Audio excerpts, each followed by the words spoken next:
नमस्कार। 12वीं की फिजिक्स में आप सभी लोगों का स्वागत है। देखिए भाई, जो है पिछली क्लास में क्या हुआ था, पिछली क्लास में हम एक डेरिवेशन करवाए थे। बात समझ रहे? डेरिवेशन क्या, जो है दाएं हाथ की हथेली का नियम नंबर 2 और इसके बाद फ्लेमिंग का बाएं हाथ का नियम करवाए थे। देखिए आज की क्लास में ये जो है ये इस चैप्टर का गतिमान आवेश तथा चुंबकीय क्षेत्र चैप्टर का लास्ट डेरिवेशन है। इस डेरिवेशन के बाद ये चैप्टर खत्म हो जाएगा आपका। बात समझ रहे हैं ना? देखिए ये चैप्टर जो है इस डेरिवेशन की हेडिंग क्या है, दो समांतर धारावाही तारों के बीच। दो समांतर धारावाही तार, देखिए एक तार है PQ और इसी के जस्ट समांतर RS एक तार रखी है।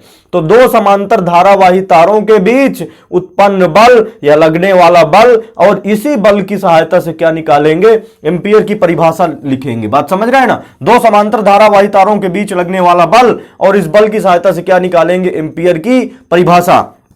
तो देखिए यहां से जो है एक तार PQ है, बात समझ रहे हैं ना, और एक तार PQ है। इस तार में जो है हम I1 धारा प्रवाहित कर रहे हैं। तो हमने पढ़ा है, सुन लीजिएगा एक बार ध्यान से, आपको चित्र बनाना आना चाहिए। जैसे ही ये डेरिवेशन आए तो आप तुरंत चित्र बना दें। कैसे चित्र बनाएंगे, दो समांतर धारावाही तार कह रहा है तो दो समांतर धारावाही तार खींच लेंगे। लंबी तार है, अनंत लंबाई की तार है मानेंगे, इसलिए इनको डॉटेड लाइन से भी आगे बढ़ाएंगे। एक तार PQ हो जाएगी और एक तार क्या हो जाएगी, RS हो जाएगी। ये बात क्लियर है ना? पहली तार में I1 धारा और दूसरी तार में क्या हो जाएगी, I2 धारा प्रवाहित होगी। और यहां से जो है दो बिंदु लेंगे तार में, ये बिंदु से इसको दर्शाएंगे, ये डॉट क्रॉस से दर्शाएंगे। बात समझ रहे हैं ना? इस तार के कारण इस बिंदु पर चुंबकीय क्षेत्र B1 उत्पन्न होगा और यहां से इधर की तरफ लगेगा F बल और यहां भी क्या लगेगा, F बल, और इनके बीच की दूरी क्या लिखेंगे, R लिखेंगे। तो इतना चित्र आपको दिमाग में बिल्कुल बैठ जाना चाहिए। बात समझ रहे हैं ना? आप इस प्रकार पढ़ें कि बिल्कुल यहीं का यहीं आपको याद हो जाए, बाद में फिर देखने की आवश्यकता, बाद में पढ़ने की आवश्यकता ना हो, केवल रिवीजन करने की आवश्यकता हो। तो देखिए यहां से कहेंगे क्या, इस पहली तार पर नजर आपको डालना है केवल। यहां से देखिए एक वैज्ञानिक कोष्टक का प्रयोग था, उसको पहले ही हमने बताया था कि जब किसी चालक तार में धारा प्रवाहित की जाती है, देखिए I1 धारा प्रवाहित कर रहे हैं, इस चालक तार PQ में I1 धारा प्रवाहित कर रहे हैं। तो जब किसी चालक तार में धारा प्रवाहित की जाती है तो उस तार के चारों ओर एक चुंबकीय क्षेत्र स्थापित हो जाता है। तो जब किसी चालक तार में धारा I1 प्रवाहित करेंगे तो इस तार के चारों ओर एक चुंबकीय क्षेत्र क्या स्थापित हो जाता है, इस तार से R दूरी पर एक चुंबकीय क्षेत्र पहली तार के कारण B1 स्थापित हो जाता है। बात समझ रहे हैं? फिर से एक बार देखेंगे, जब किसी चालक तार में, यही लिखा हुआ है, थ्योरी भी यही लिखी हुई है, जब किसी चालक तार में धारा प्रवाहित की जाती है तो इस तार के चारों ओर, बात समझ रहे हैं, इधर भी चारों ओर का मतलब इधर भी, तो इस तार के चारों ओर एक चुंबकीय क्षेत्र स्थापित हो जाता है। तो पहली तार के कारण चुंबकीय क्षेत्र क्या हो गया, B1 हो गया। अतः यदि इस तार के समीप एक दूसरी तार रखी जाए, तो जो है तो क्या होगा भाई, पहली तार से उत्पन्न चुंबकीय क्षेत्र के प्रभाव के कारण दूसरी तार पर क्या लगने लगता है, एक बल लगने लगता है। बात समझ रहे हैं? ये बात क्लियर है कि नहीं क्लियर है? एक बार फिर से देखेंगे, जब किसी चालक तार में एक धारा प्रवाहित की जाती है तो तार के चारों ओर एक चुंबकीय क्षेत्र B1 स्थापित हो जाता है। अतः यदि इस तार के समीप एक अन्य तार, एक दूसरी तार रख दी जाए तो पहली तार से उत्पन्न चुंबकीय क्षेत्र के कारण दूसरी तार पर एक बल लगने लगता है। और बल क्यों लगता है, एक पिछला डेरिवेशन कराया गया था कि जो है जब किसी एक समान चुंबकीय क्षेत्र में कोई धारावाही चालक तार रख दिया जाए, ये देखिए चुंबकीय क्षेत्र B1 में एक धारावाही चालक तार RS रख दी गई है, तो इस चालक तार पर एक क्या लगेगा, एक बल लगेगा। बात समझ रहे हैं ना? तो इतनी थ्योरी आपको लिखना है जितना हमने समझाया, चित्र देख के थ्योरी लिखना है। बात समझ रहे हैं ना? बिल्कुल रटना नहीं है, चित्र देख के आपको थ्योरी अपने से बनाना है। तो देखिए थ्योरी इतना ही लिखना है। अब आगे देखेंगे, यहां से हमारे पास जो चित्र में दिया उसको मान लीजिए, माना कि दो समांतर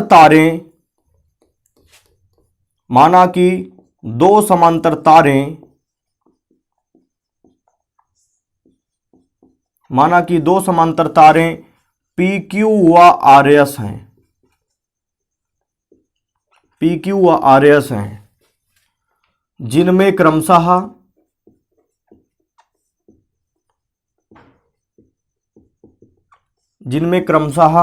I1 व I2 धारा, I1 व I2 धारा प्रवाहित हो रही है, जिनमें क्रमशः I1 व I2 धारा प्रवाहित हो रही है।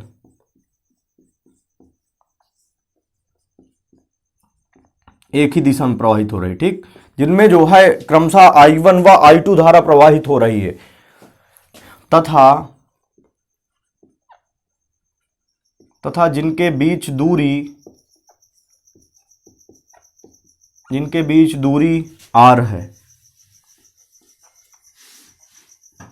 दूरी r है। यदि तार PQ अनंत लंबाई की हो,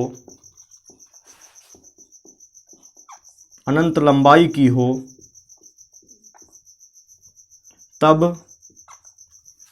PQ तार के कारण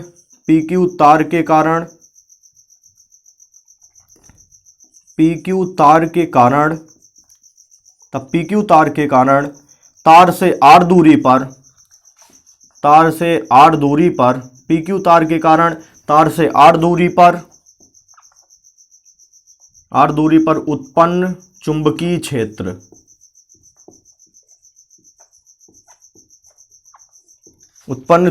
क्षेत्र, तो PQ तार के कारण देखिए अनंत लंबाई की तार है, इस तार के कारण इससे r दूरी पर उत्पन्न चुंबकीय क्षेत्र, इस तार से कितनी दूरी पर, r दूरी पर उत्पन्न चुंबकीय क्षेत्र क्या है, B1 है।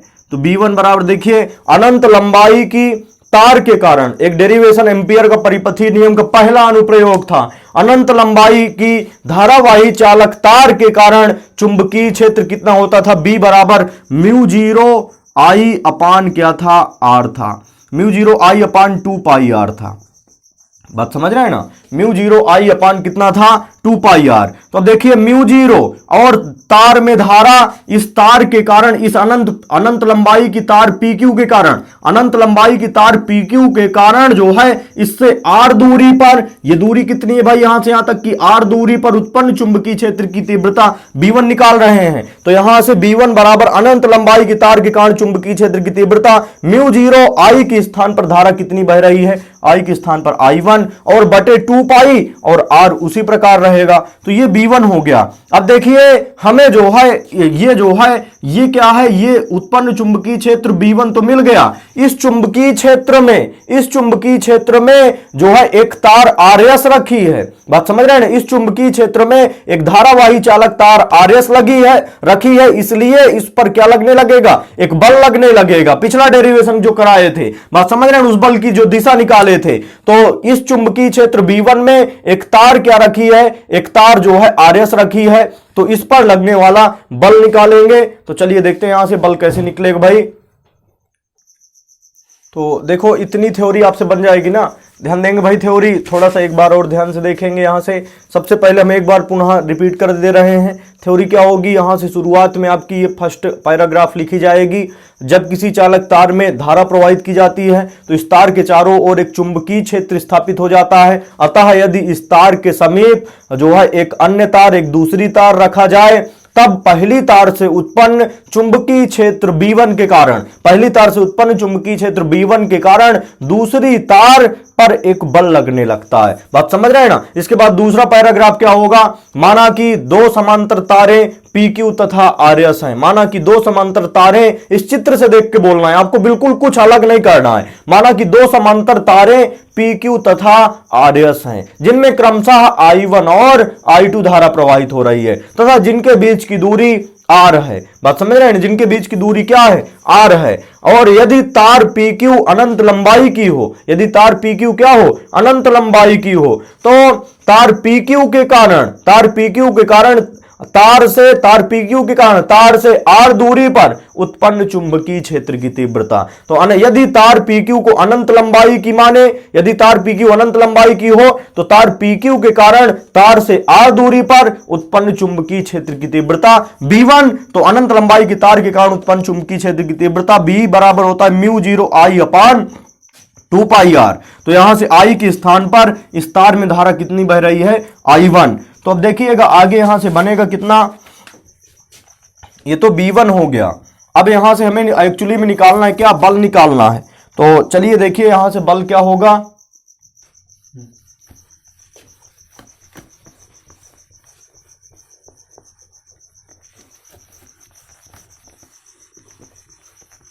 तो देखिए यहां से हमारे पास बनेगा, सभी लोग ध्यान से देखेंगे, इस जो है चुंबकीय क्षेत्र में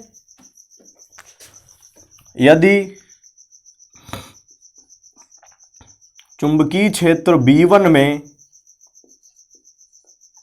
चुंबकीय क्षेत्र B1 में, यदि चुंबकीय क्षेत्र B1 में, चुंबकीय क्षेत्र B1 में अनंत लंबाई की तार, अनंत लंबाई की धारावाही चालक तार, धारावाही चालक तार RS चुंबकीय क्षेत्र B1 से, चालक तार RS चुंबकीय क्षेत्र B1 से, चुंबकीय क्षेत्र B1 से लंबवत रखी हो,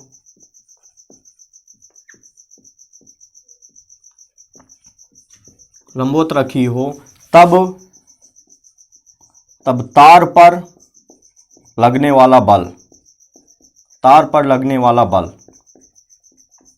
तो देखिएगा तार पर लगने वाला बल क्या होगा।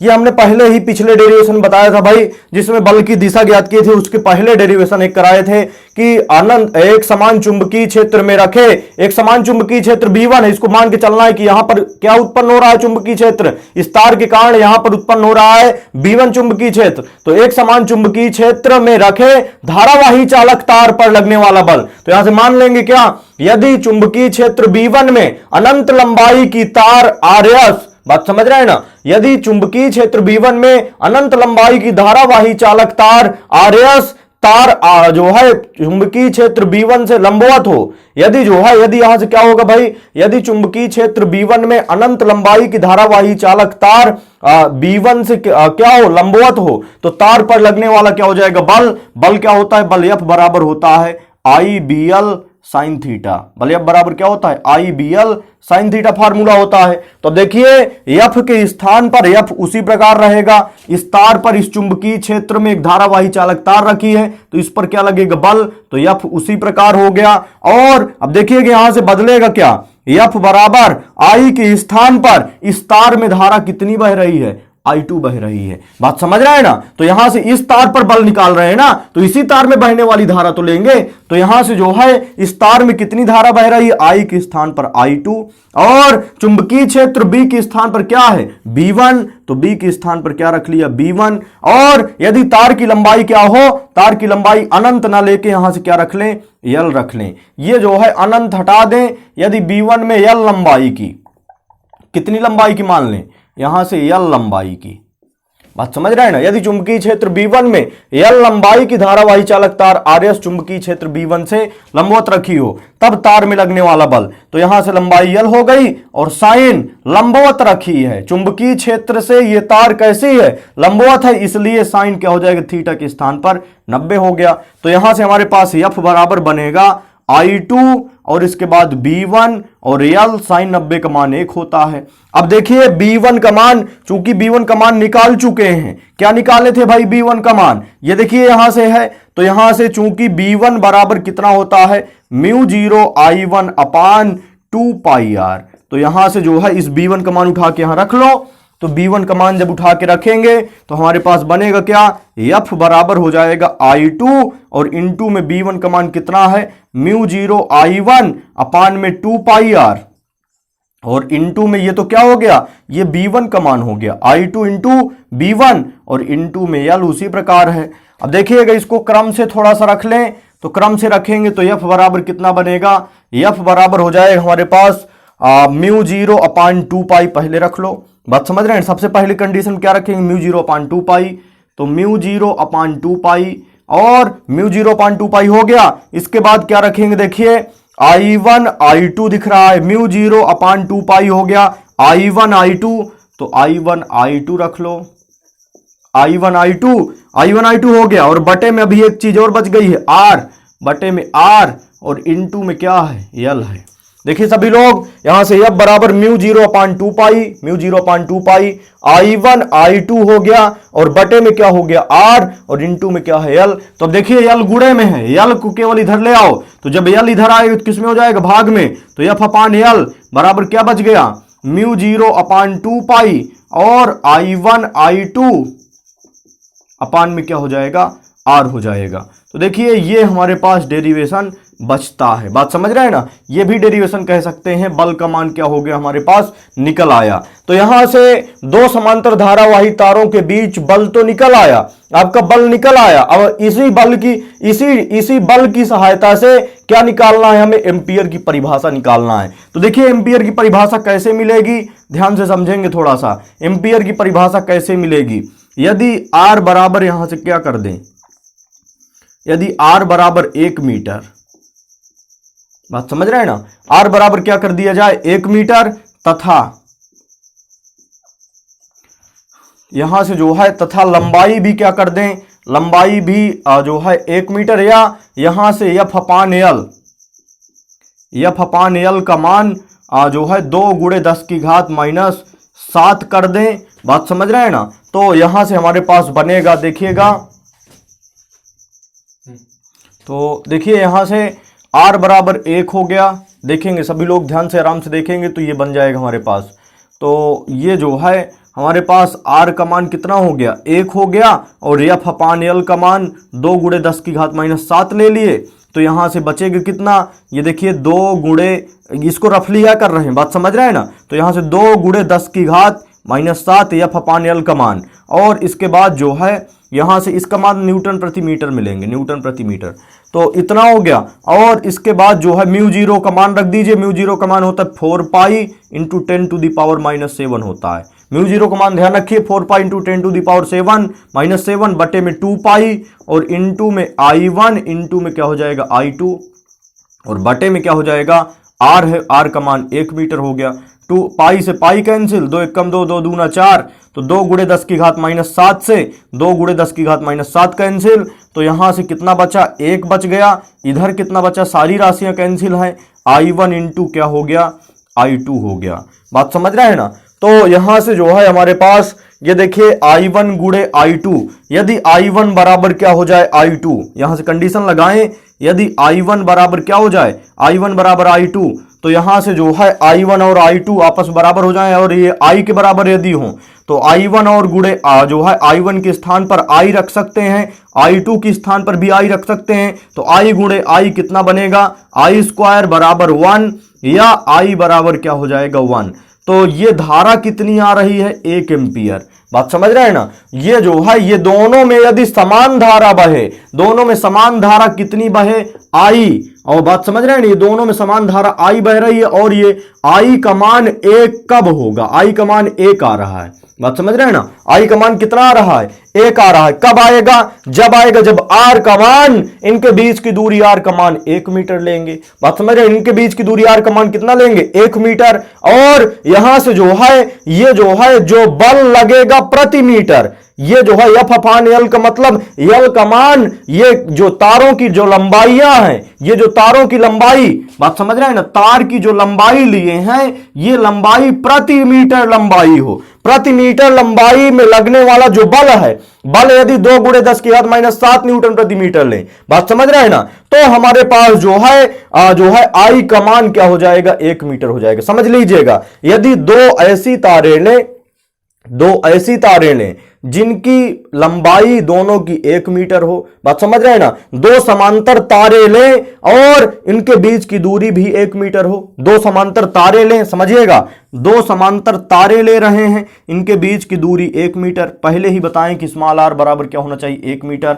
और इसके बाद इनकी लंबाइयां दोनों की कितनी होनी चाहिए, 1 मीटर। बात समझ रहे हैं ना। इनकी लंबाइयां कितनी होनी चाहिए, 1 मीटर होनी चाहिए। तो 1 मीटर हो गया। दो समांतर ऐसी तारे लें जिनकी बीच की दूरी 1 मीटर और इनकी लंबाई भी 1 मीटर हो, लंबाई भी 1 मीटर हो। और इस 1 मीटर लंबाई में जो उत्पन्न बल हो, 1 मीटर की लंबाई में उत्पन्न बल कितना हो, 2 गुणे -7 न्यूटन हो। बात समझ रहे हैं ना। ये जो एफ का मान है 2 गुणे 10 की घात -7 न्यूटन प्रति मीटर। प्रति मीटर तो प्रति मीटर का मतलब 1 मीटर लंबाई में। बात समझ रहे हैं ना, इतना हो। तब जो है, जो इन दोनों में जो धारा बहेगी उसका मान कितना होगा, 1 एम्पियर होगा। उसका मान कितना होगा, 1 एम्पियर। तो चलिए इसी की सहायता से हम परिभाषा लिख रहे हैं, परिभाषा इसी की सहायता से लिख रहे हैं। आप देखिएगा परिभाषा, तो देखिए इसी की सहायता से मेन फार्मूला आपका बल का ये है। बात समझ रहे हैं ना। इसी बल के फार्मूले की सहायता से, इसी बल की सहायता से एम्पियर की परिभाषा निकालेंगे। तो हेडिंग क्या पड़ेगी, 1 एम्पियर की परिभाषा। ये परीक्षा में आता है, बिल्कुल समझ लीजिए, 1 एम्पियर की परिभाषा। और ये जो हमने रफली कार्य किया है, बात समझ रहे हैं ना, इसी की सहायता से परिभाषा निकलती है। देखिएगा अभी जो हम लिख रहे हैं इसी की सहायता से अभी समझाएंगे और इसी की सहायता से लिखेंगे। तो 1 एम्पियर,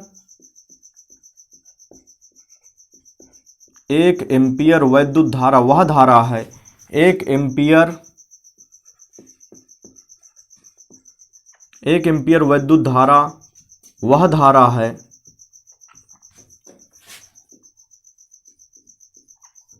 एक एम्पियर विद्युत धारा वह धारा है जो निर्वात अथवा वायु में, जो निर्वात अथवा वायु में,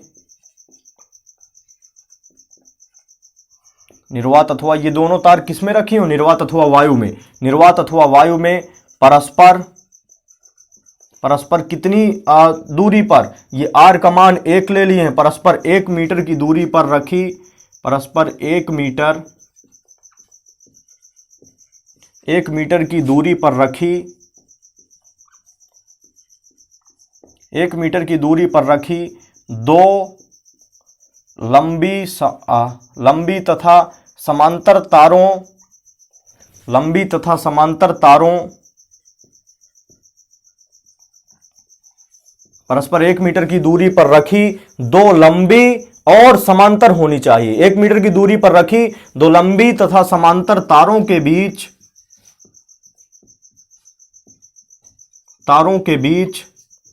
1 मीटर की लंबाई पर, अभी हमने समझाया था, ये जो लंबाई ली जाएगी ये कितनी होनी चाहिए, 1 मीटर के बीच एक जो है एक प्रति मीटर लंबाई में। 1 मीटर लंबाई का मतलब यहां से क्या कह सकते हैं, प्रति मीटर लंबाई में। प्रति मीटर लंबाई में कितना बल उत्पन्न कर दे, 2 गुणे 10 की घात -7 न्यूटन का बल उत्पन्न कर दे। तो देखिए यहां से जो है, अब ध्यान से समझिएगा इसकी परिभाषा। इसको हम बार बार कह रहे हैं कि आप समझ लीजिए, ध्यान समझ रहे हैं ना। यहां से जो है एक कंडीशन समझ के रखना है आपको। देखिए दो जो है, ये यहां से समझना, इस थ्योरी की सहायता से चित्र बनाएंगे। 1 एम्पियर विद्युत धारा वह धारा है जो निर्वात अथवा वायु में परस्पर 1 मीटर की दूरी पर रखी दो लंबी तथा समांतर तारों, दो लंबी और समांतर तारें हैं। ये जो है ये 2 तारें हैं, बात समझ रहे हैं ना। लंबी है तो इनको डॉटेड लाइन से दिखा दिए। ये जो है 2 लंबी और समांतर तारें हैं, परस्पर कितने मीटर की दूरी पर, 1 मीटर। आर का मान कितना दिया है, 1 मीटर। बात समझ रहे हैं ना। तो और इनमें धारा कितनी बहेगी, ये आई का मान 1 एम्पियर लेके चल रहे हैं। आई का मान कितना लेके चल रहे हैं, 1 एम्पियर। तो यहां से जो है एक एम्पियर धारा वह धारा है, एक एम्पियर धारा वह धारा है जो निर्वात अथवा वायु में, एक एम्पियर धारा वह धारा है जो निर्वात अथवा वायु में जो निर्वात अथवा वायु में परस्पर 1 मीटर की दूरी पर रखी दो लंबी व समांतर तारों के बीच, सुनिएगा एक बार फिर से, एक एम्पियर धारा वह धारा है जो निर्वात अथवा वायु में, ये किसमें रखी है, ये निर्वात अथवा वायु में, तो एक एम्पियर धारा वह धारा है जो निर्वात अथवा वायु में रखी परस्पर 1 मीटर की दूरी पर, जो निर्वात अथवा वायु में परस्पर 1 मीटर की दूरी पर रखी लंबी और समांतर तारों के बीच प्रति मीटर लंबाई पर, इनकी कितनी मीटर लंबाई पर, प्रति मीटर का मतलब 1 मीटर, प्रति मीटर लंबाई पर कितना बल उत्पन्न कर दे, 2 × 10⁻⁷ न्यूटन का बल उत्पन्न कर दे। तो एक एम्पियर धारा वह धारा है जो निर्वात अथवा वायु में रखी परस्पर 1 मीटर की दूरी पर, एक एम्पियर धारा वह धारा है जो निर्वात अथवा वायु में परस्पर 1 मीटर की दूरी पर रखी दो लंबी और समांतर, दो लंबी होनी चाहिए और समांतर, दो लंबी और समांतर तारों के बीच प्रति मीटर लंबाई में 2 × 10⁻⁷ न्यूटन का बल उत्पन्न कर दे। बात समझ रहे हैं ना? चूंकि जब धारा प्रवाहित करेंगे तो क्या निकलेगा, तो इन दोनों के बीच क्या लगता है, बल लगता है, और यह बल कितना होना चाहिए, इस बल का मान 2 × 10⁻⁷ न्यूटन, और कितनी लंबाई में, 1 मीटर लंबाई में भी यह बल लगना चाहिए। तो एक बार फिर से समझेंगे, एक एम्पियर धारा वह धारा है, बात समझ रहे हैं, एक एम्पियर धारा वह धारा है जो निर्वात अथवा वायु में परस्पर 1 मीटर की दूरी पर, एक एम्पियर धारा वह धारा है जो निर्वात अथवा वायु में परस्पर 1 मीटर की दूरी पर रखी दो लंबी और समांतर तारों के बीच प्रति मीटर लंबाई में कितना बल उत्पन्न कर दे, ये धारा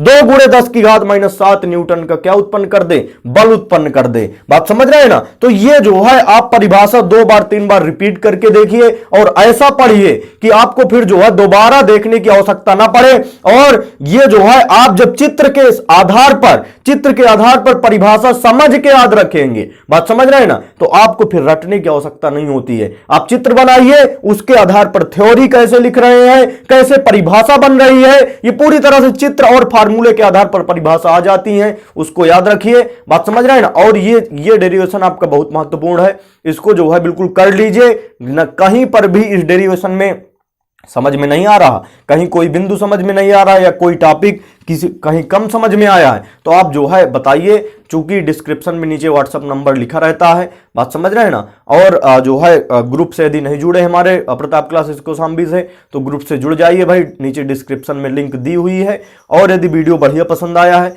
तो लाइक कर देंगे सभी लोग।